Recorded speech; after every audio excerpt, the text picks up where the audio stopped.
Hello student, आज के इस वीडियो में क्लास 7 साइंस चैप्टर नंबर 3 जिसका नाम है उष्मा, जिसको इंग्लिश में हम नाम देते हैं हीट। तो हम लोग इस चैप्टर के अभ्यास के प्रश्नों का उत्तर आज की इस वीडियो में करेंगे। अभी से पहले चैप्टर 1 और 2 को हमने करा दिया है, जो आपको इस वीडियो के डिस्क्रिप्शन में प्लेलिस्ट का लिंक दिया गया है, जहां से आप देख सकते हैं। तो चलिए आज की इस वीडियो को फटाफट से स्टार्ट करते हैं और इस चैप्टर से रिलेटेड सारे क्वेश्चंस को सोल्व करने की कोशिश करते हैं। यदि आप लोगों को कोई डाउट रह जाता है क्वेश्चन से रिलेटेड, तो आप लोग कमेंट सेक्शन के माध्यम से जरूर पूछिएगा। आपके सामने क्वेश्चन आता है, फर्स्ट क्वेश्चन, जिसमें कहा गया है कि प्रयोगशाला तापमापी तथा डॉक्टरी थर्मामीटर के बीच समानताएं तथा अंतर लिखिए। कहने का मतलब है कि जो प्रयोगशाला में तापमापी जो हीट मापने का जो यंत्र है वो जो इस्तेमाल होता है और जो डॉक्टर थर्मामीटर यूज करते हैं, उन दोनों में क्या समानताएं हैं, यानी क्या दोनों में इक्वल है और दोनों में अंतर क्या, दोनों में डिफरेंस क्या है, ये आपको बताना है। तो उत्तर में लिखेंगे कि प्रयोगशाला तापमापी तथा डॉक्टर थर्मामीटर के बीच समानताएं तथा अंतर निम्नलिखित हैं। जिसमें सबसे पहले हम समानताएं को देखेंगे। तो समानताएं में क्या क्या समानता देखने को मिलेगा, तो दोनों जो तापमापी होंगे वो कांच के बने होते हैं। किस चीज के बने होते हैं? कांच के बने होते हैं। दोनों प्रकार के थर्मामीटर में पारे का उपयोग किया जाता है। पारे को हम एचजी कहते हैं और ये पारा काम क्या करता है कि जैसे टेम्परेचर बढ़ता है तो पारा ऊपर की तरफ मूव करता है, यानी ऊपर की तरफ जाता है, और जैसे टेम्परेचर कम होता है यानी तापमान कम होता है तो ये क्या होता है, नीचे की तरफ चला आता है, यानी गिर जाता है। ठीक है, ऊपर की ओर पारा ऊपर बढ़ रहा है और नीचे की ओर पारा गिरना होता है। ठीक है, दोनों थर्मामीटर का जो कार्य सिद्धांत है, यानी दोनों थर्मामीटर जो कार्य करता है या कार्य करने की जो पद्धति है वो इक्वल होता है, समान होता है। क्यों समान होता है? क्योंकि दोनों थर्मामीटर का काम क्या है, तापमान को मापना है, यानी दोनों जो थर्मामीटर है वो टेम्परेचर को मापता है, इसलिए दोनों का कार्य सिद्धांत बराबर है या समान है। ठीक है, तो ये आपको 3 समानताएं यहाँ पे लिख लेना है। उसके बाद हम आते हैं अंतर पे कि दोनों में डिफरेंस क्या है, अंतर क्या है। तो आपको करना क्या है, एक तरफ आपको लिखना है प्रयोगशाला तापमापी और दूसरे तरफ आपको लिखना है डॉक्टर थर्मामीटर, जो डॉक्टरी थर्मामीटर है जिसका हम लोग यूज करते हैं। ठीक है, उसको लिखना है। तो देखिए, सबसे पहला पॉइंट अगर हम प्रयोगशाला तापमापी का देखें तो इसका उपयोग वस्तुओं का जो ताप है उसको मापने के लिए किया जाता है। वस्तुओं का ताप कहने का मतलब, जैसे मान लीजिए कि एक कंटेनर में, एक बोतल में या एक बर्तन में पानी है और इस पानी का टेम्परेचर नापना है, यानी कितना ये गर्म है, तो हम यहाँ पे प्रयोगशाला जो तापमापी है इसका इस्तेमाल कर सकते हैं। साथ में ये भी हम बताएं आपको कि प्रयोगशाला तापमापी है ये सभी चीज को मापता है। सभी चीज कहने का मतलब किसी भी वस्तु के टेम्परेचर को माप लेता है। लेकिन वही अगर हम डॉक्टर थर्मामीटर की बात करें तो ये केवल और केवल शरीर के ताप को मापता है, चाहे वो जानवर का शरीर का हो या मनुष्य का हो, तो ये केवल और केवल शरीर के तापमान को मापता है। अगर सेकेंड पॉइंट देखें अंतर में, देखिए सेकेंड पॉइंट में हमने लिखा है कि इस तापमापी का जो ताप परिसर होता है, ताप का जो रेंज होता है वो -10 डिग्री सेल्सियस से लेकर के 110 डिग्री सेल्सियस होता है। ध्यान रखना है, कितना होता है, -10 डिग्री सेल्सियस से लेकर के 110 डिग्री सेल्सियस तक होता है। लेकिन अगर डॉक्टर थर्मामीटर की बात करें तो इसका जो रेंज होता है, इसका जो ताप मापने का रेंज है वो 35 डिग्री सेल्सियस से लेकर के 42 डिग्री सेल्सियस तक होता है। और आप लोग जो सुने हैं कि 99 डिग्री बुखार है या 100 बुखार है, तो आपको पता होना चाहिए फ़ारेनहाइट में मापा जाता है। किस चीज में? फ़ारेनहाइट में। ध्यान रखना है आपको, ये नहीं कि कहना कि सर ये तो 99 डिग्री से टेम्परेचर होता है या 100 डिग्री टेम्परेचर, तो ये 100 डिग्री फ़ारेनहाइट की बात की गई है।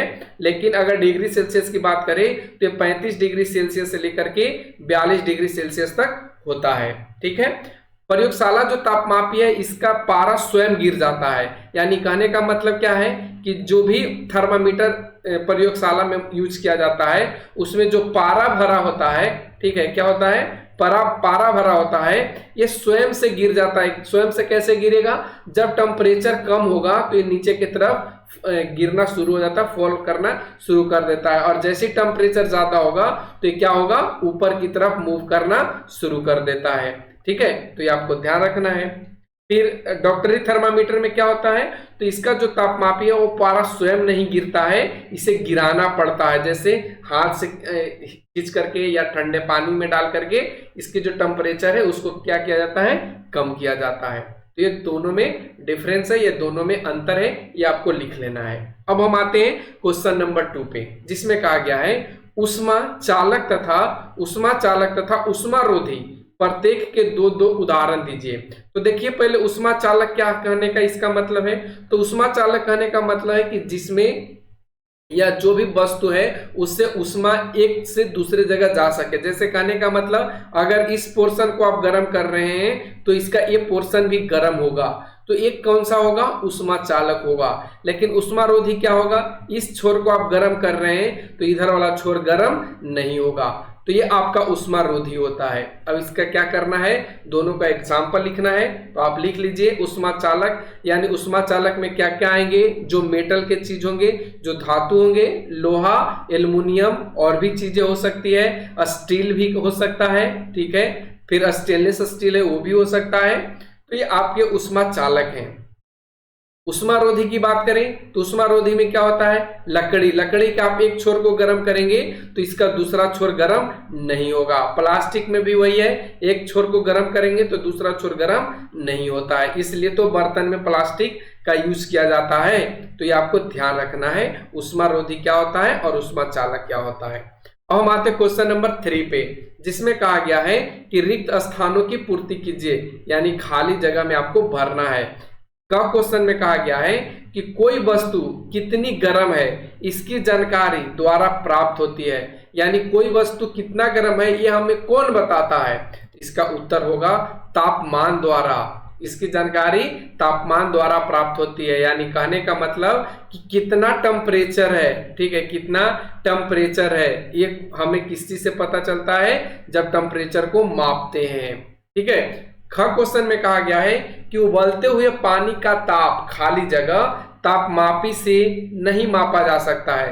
जो उबल रहा पानी है वो किस चीज से मापा नहीं जा सकता है, तो इसका उत्तर होगा डॉक्टरी थर्मामीटर। क्या होगा, डॉक्टरी जो तापमापी है जिससे हम लोग अपना बुखार को मापते हैं उससे नहीं मापा जा सकता है। इसको इस उबलते पानी को मापने के लिए क्या चाहिए, तो ये प्रयोगशाला तापमापी चाहिए। क्या चाहिए, प्रयोगशाला तापमापी, ठीक है। फिर अगला क्वेश्चन ग में कहा गया है कि ताप को डिग्री खाली जगह में मापते हैं, तो ताप को किस चीज में मापते हैं, तो डिग्री सेल्सियस में मापते हैं। कहीं कहीं इसका इस तरीके से सिंबल भी दिया रहेगा, ध्यान रखना है, डिग्री सेल्सियस का, ठीक है। बिना किसी माध्यम द्वारा उष्मा स्थानांतरण के प्रक्रम को खाली जगह कहते हैं, तो क्या कहा जाता है, यह आपका विकिरण कहा जाएगा। बिना किसी माध्यम द्वारा उष्मा स्थानांतरण के प्रक्रम को विकिरण कहा जाएगा। जैसे कहने का मतलब है कि मान लीजिए कि आप किसी चीज, ये आपका क्या है, कोई गर्म चीज है, जैसे मान के चलिए ये आपका हीटर, जो हीटर आज के टाइम में यूज हो रहा है ना, तो ये हीटर है, ठीक है, या इसको इंडक्शन कर सकते हैं। इंडक्शन का ऊपर क्या होता है, ये परत गर्म हो जाता है और इस पे जो भी बर्तन रखा जाता है वो भी हीट हो जाता है और उससे उष्मा लेकर के वो क्या करता है, अपना काम शुरू कर देता है। तो ऐसे जो सिस्टम होते हैं उनको विकिरण कहा जाता है। क्या कहा जाएगा, विकिरण कहा जाएगा। च में कहा गया है स्टील की एक ठंडी चम्मच गर्म दूध के प्याले में रखी गई है। यह अपने दूसरे सिरे तक उष्मा का स्थानांतरण खाली जगह प्रक्रम द्वारा करेगी। तो ये किसके द्वारा करेगी, संवहन के द्वारा। जैसे एक चम्मच को क्या किया गया है, एक ठंडा दूध में रखा गया है, तो मान लीजिए कि ये ठंडा दूध है और इसमें एक चम्मच को रखा गया है, ठीक है, एक ठंडा चम्मच को रखा गया और दूध क्या है, तो दूध आपका गर्म है, दूध क्या है, गर्म है। तो इसका ये छोर क्यों गर्म हो जाता है, तो ये आपका संवहन के द्वारा गर्म हो जाता है, यानी उष्मा क्या करता है, ठंडे क्षेत्र में मूव करना शुरू कर देता है, यानी जाना शुरू कर देता है। फिर आगे का क्वेश्चन है जिसमें कहा गया है कि हल्के रंग के वस्त्रों की अपेक्षा खाली जगह रंग के वस्त्र उष्मा का अधिक अवशोषण करते हैं। तो हल्के रंग के जो वस्त्र होंगे वो कौन से, तो इसका उत्तर हो जाएगा गहरे रंग के। यानी हल्के रंग कहने का मतलब जो सफेद रंग का है, ठीक है। सफेद रंग गहरे रंग से यानी जो काला रंग है उससे क्या होगा, अधिक ऊष्मा का अवशोषण करेगा। कौन, गहरा रंग। हल्का रंग कम करेगा और ऊष्मा जो है वो ऊष्मा, गहरा रंग जो है वो ऊष्मा का अधिक अवशोषण करेगा, ठीक है। अब हम आते हैं क्वेश्चन नंबर 4, जिसमें कहा गया कि कॉलम ए में दिए गए कथनों का कॉलम बी के शब्दों से मिलान कीजिए। एक तरफ आपको कॉलम ए दिया गया है और एक तरफ कॉलम बी दिया गया है। तो आइए दोनों को आसानी से देखते हैं। जिसमें का क्वेश्चन कहा है कि थल समीर के बहने का समय, ठीक है। थल समीर बहने का समय क्या होता है, रात में। यानी थल समीर, थल के मतलब क्या होगा, जमीन। जमीन कहने का मतलब जगह, या कह सकते हैं भूमि। भूमि समीर बहने का जो समय होगा वो रात को होगा। समुद्र जो समीर है उसका बहने का समय क्या है, दिन में। समीर के मतलब हवा को ध्यान रखना है, ठीक है। समीर का मतलब क्या होगा, हवा। तो समुद्री जो हवा है वो दिन के समय बहेगा। गहरे रंग के कपड़े पसंद करने का समय क्या है, तो इस सर्दी के दिन में, जैसे हम लोग मोटे वस्त्र पहनते हैं, काले रंग का पहनते हैं, तो सर्दियों में पहना जाता है। और हल्के रंग के जो कपड़े हैं उनको हम गर्मी के दिनों में पहनते हैं। इसलिए आपको यहाँ पे सारे को मिलान कर लेना है। अब आता है क्वेश्चन नंबर 5, जिसमें कहा गया है कि सर्दियों में एक मोटा वस्त्र पहनने के तुलना में उसी मोटाई का कई परतों का बना वस्त्र अधिक उष्णता क्यों प्रदान करता है, व्याख्या कीजिए। देखिए कहने का इसका मतलब पहले समझ लीजिए कि मान लीजिए कि आपको ये वस्त्र पहन रहे हैं, ठीक है। तो ये बहुत ज्यादा मोटा है, एक ही वस्त्र है, ठीक है। एक ही वस्त्र है यानी एक ही कपड़ा है और बहुत ज्यादा मोटा है। और इधर क्या है, ये कई परत का बना हुआ मोटा कपड़ा है। कई परत का मोटा कपड़ा जो है वो बना हुआ है, कई परत मिल करके कपड़ा बना हुआ है। तो यहाँ इसमें आपको ठंडा ज्यादा लगेगा और इसमें गर्माहट ज्यादा लगेगा। तो ऐसा क्यों होता है ये आपको बताना है।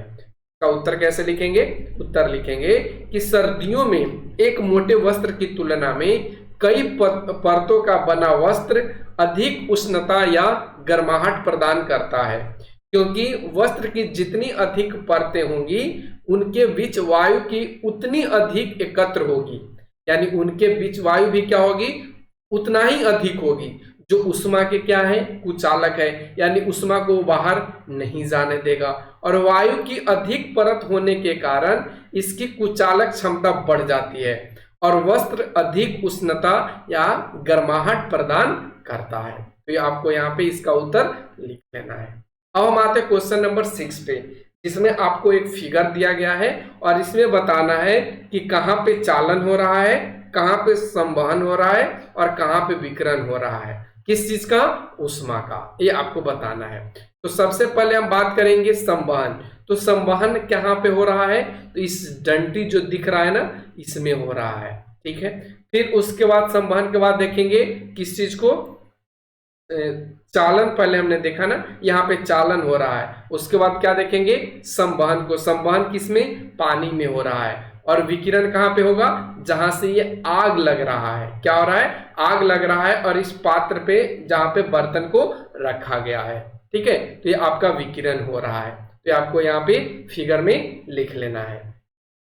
7 नंबर क्वेश्चन कहा गया है कि गर्म जलवायु के स्थानों पर यह परामर्श दिया जाता है कि घरों की बाहरी दीवारों पर श्वेत या सफेद पेंट किया जाए, व्याख्या कीजिए, ऐसा क्यों किया जाता है। तो देखिए उत्तर आप लिखेंगे कि गर्म जलवायु के स्थानों पर यह परामर्श दिया जाता है कि घरों की बाहरी दीवारों पर श्वेत या सफेद पेंट किया जाए, क्योंकि श्वेत रंग उष्मा का अच्छा प्रवर्तक होता है। प्रवर्तक कहने का मतलब ये उष्मा को अवशोषित नहीं करता है, उष्मा को रिटर्न कर देता है, लौटा देता है। और जो लौटाने की प्रोसेस है उसी को प्रवर्तक कहा जाता है। तथा अन्य रंगों की अपेक्षा कम उष्मा को अवशोषित करता है, जिस कारण बाहर की उष्मा घरों में प्रवेश नहीं करती और घर के अंदर तापमान में वृद्धि नहीं होगी।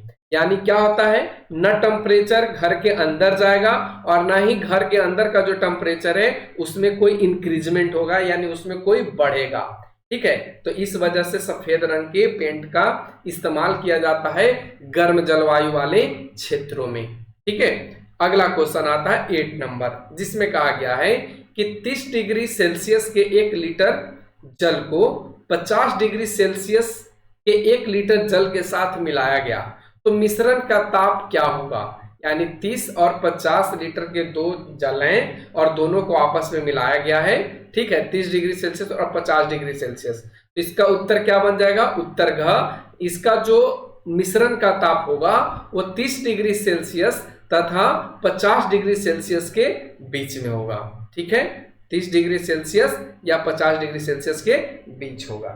अगला क्वेश्चन पे आते हैं, क्वेश्चन नंबर 9, जिसमें कहा गया है कि 40 डिग्री सेल्सियस ताप की लोहे की किसी गोली को कटोरी से भरे 40 डिग्री सेल्सियस ताप के जल में डुबाया गया। इस प्रक्रिया में उष्मा का क्या होगा। लोहे की गोली से जल की ओर स्थानांतरित होगी, न तो लोहे की गोली से जल की ओर और ना ही जल से लोहे की गोली की ओर स्थानांतरित होगी। जल से लोहे की गोली की ओर स्थानांतरित होगी या दोनों के ताप में वृद्धि कर देगी। तो देखिए 40 डिग्री सेल्सियस ताप के लोहे की गोली है और उसमें और जो कटोरी है उसमें जो जल भरा है उसका भी टेम्परेचर 40 डिग्री सेल्सियस ही है। तो इसलिए इसका सही उत्तर कौन सा बनेगा, ऑप्शन ख, कि ना तो लोहे की गोली से जल की ओर जाएगी और ना ही जल से लोहे की गोली की ओर स्थानांतरित होगी उष्मा, यानी जैसे है वैसे ही रहेगा, ठीक है। अगला क्वेश्चन 10 नंबर क्वेश्चन में कहा गया है कि लकड़ी की एक चम्मच को आइसक्रीम के प्याले में डुबोया गया। इसका दूसरा सिरा क्या होगा, चालन के कारण ठंडा हो जाएगा, संवहन के कारण ठंडा हो जाएगा या विकिरण के कारण ठंडा हो जाएगा या ठंडा ही नहीं होगा। तो इसका उत्तर क्या बनेगा कि ठंडा ही नहीं होगा। क्यों ठंडा नहीं होगा, तो हमने आपको बता रखा है कि जो लकड़ी है, ठीक है, ये उष्मा का संचालन नहीं करता है, यानी उष्मा को एक जगह से दूसरे जगह नहीं ट्रांसफर करता है। इस वजह से इसमें क्या होगा, लकड़ी ठंडा नहीं होगा, ठीक है। अगला क्वेश्चन, स्टेनलेस स्टील की कढ़ाई में प्रायः कॉपर, जिसको तांबे कहते हैं, की तली लगाई जाती है। इसका कारण हो सकता है, यानी इसका कारण क्या है कि कॉपर की क्या लगाई जाती है, तली। तली का मतलब जो पेंदी होता है ना, उसकी बात की गई है, ठीक है। ऑप्शन क में दिया है, तांबे की तली कढ़ाई से अधिक टिकाऊ बना देती है।